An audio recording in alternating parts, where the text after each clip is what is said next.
உலகில் வந்தோர்க்கெல்லாம் இன்ப துன்பம் என்றும் உண்டு. தாயிழந்த துன்பம் போலே துன்பம் அது ஒன்றும் இல்லை. பூமி என்ற தாயும் உண்டு, வானம் என்ற தந்தை உண்டு. நீங்கிடாத சொந்தம் என்று நீரும் காற்றும் எங்கும் உண்டு. பூபாளம் பாடும் காலை வந்து வரவேற்கும்.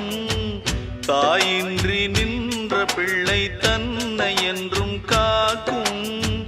நீ காணும் எல்லாம் உன் சொந்தம். ஆலோலம் பாடி அசைந்தாடும் காற்றே, அதை கேட்டு தூங்கும் ஆவாரம் பூவே.